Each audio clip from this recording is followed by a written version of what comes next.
Right. I'm sat in my broken down van, so at least I can use it as a recording studio for now. Today I want to talk about something I've been thinking about a lot this week, which is don't measure your success by your victories. And what I mean by that is to basically have the view that success is better defined by your baseline performance and your baseline week to week achievements almost. So, a really good example will be in the gym. It's common to go for a PR attempt, and once you're past a certain point in your training history, the only way to PR a lift or make progress is to sort of go through a peaking phase. And this often happens by accident, but it could be something as simple as you cut down your work on your other exercises and put more time into going for this one lift you're really focused on, and you get this narrow band of focus, and then through doing that you add your attempt, or like add weight to the bar every week and make more and more small increments towards that PR attempt. So you might then hit a weight, say you hit a top set of 5 reps and it's a PR for you, but you can't repeat that in the next week because you've peaked for it. You then would need to go down and build yourself back up and build a base to where you can then kind of launch off of that for a new PR attempt. But what an even better metric for if you're getting stronger, and obviously you've gotten stronger if you've hit a PR, but not in the same way that you've gotten stronger if your basic week in week out weights then move up to the point where you're handling. So you're handling for just sets and reps, and you're kind of more you're boring like volume workouts. You're not non-PR attempt workouts. What if they get up to the point where you're handling that same weight that was your kind of all-out PR attempt for your mundane kind of background work, just your base building work? Then you really know that you've got to a different level.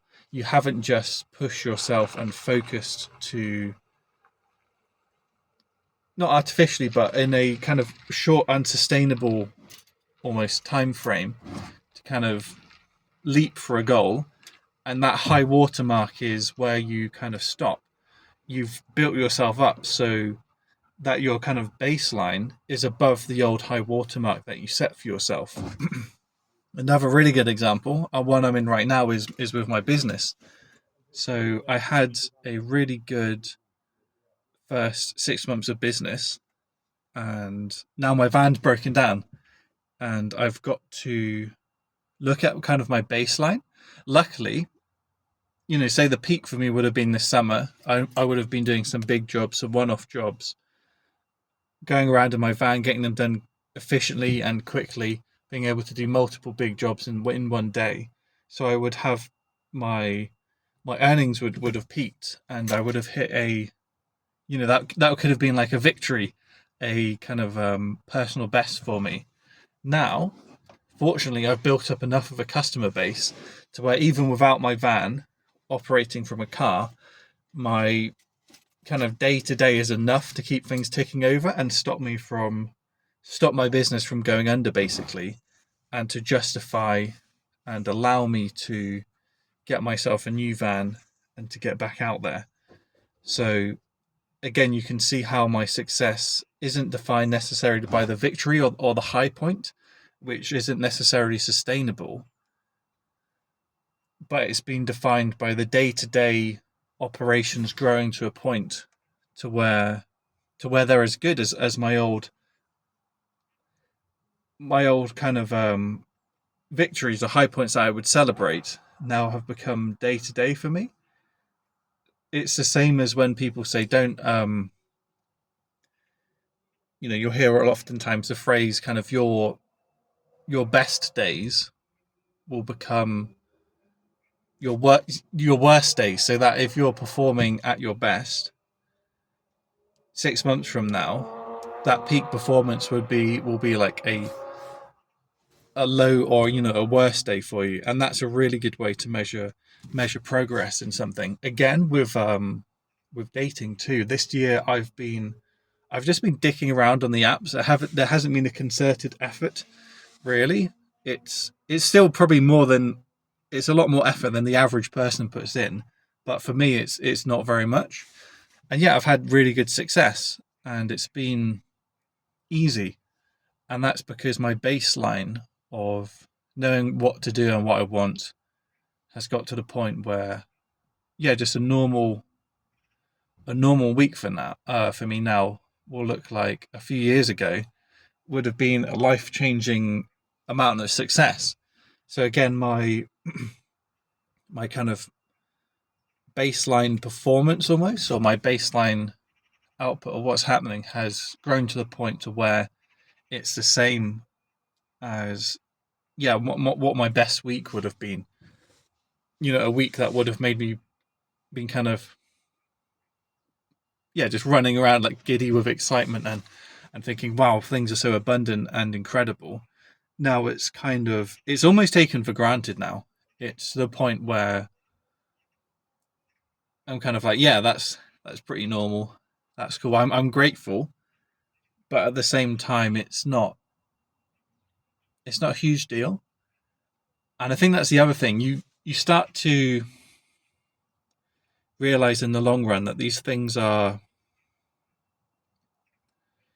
a lot less.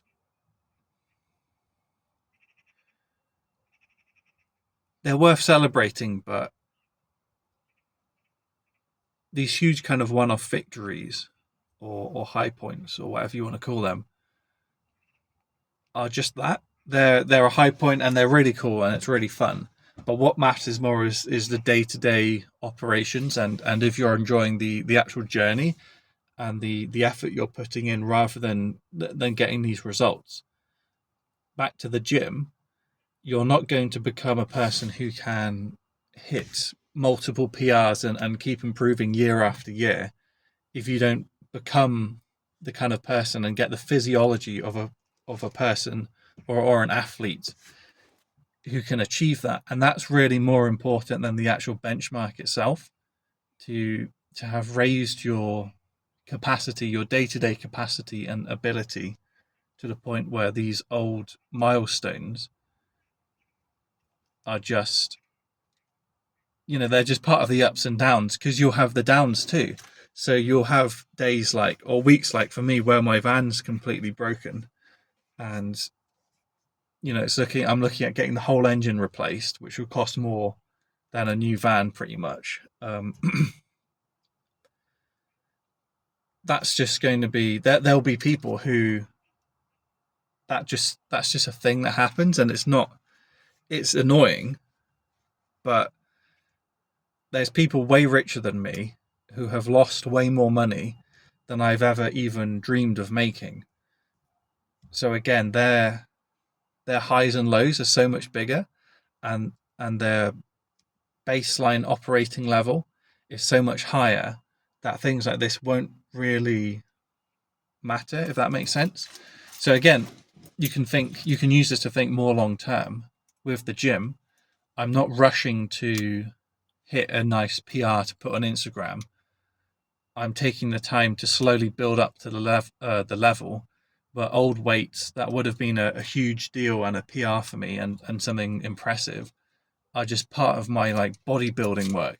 My weights I would use for strength and to like peak my strength and demonstrate how strong I am are now just part of the grind of the volume work, if that makes sense.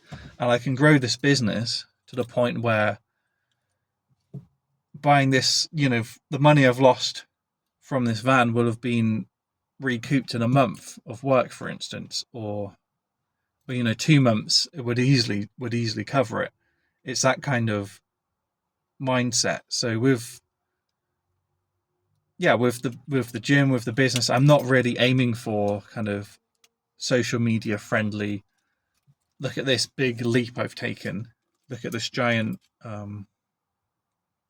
leap forwards that's come out of nowhere. First of all, because that never happens; they never come out of nowhere, and secondly, because if I take a long-term view, I can make it so that these huge leaps are just part of just the incremental progress. Same as, if you climb Mount Everest, all you would need to do from the peak summit of Mount Everest to have climbed higher than anyone has ever climbed before is take one step. It's it's that kind of mentality. One step higher than the summit of Everest will have been the highest point anyone's ever climbed to in, maybe not in human history, because I don't know how the mountains go up and down, but like, yeah, fucking maybe. And it would just be one step's difference. So again, with this, just by taking those small steps, the the setbacks and the victories are just going to be eclipsed later down the line as long as you keep moving, basically. So yeah, that's my ramble, and yeah, I'm going to keep using this my van as a recording studio um, while it's still here for now. It's such a fucking nice van being sat here. It's just a shame the engine's fucked, but yeah, that's all I got for today.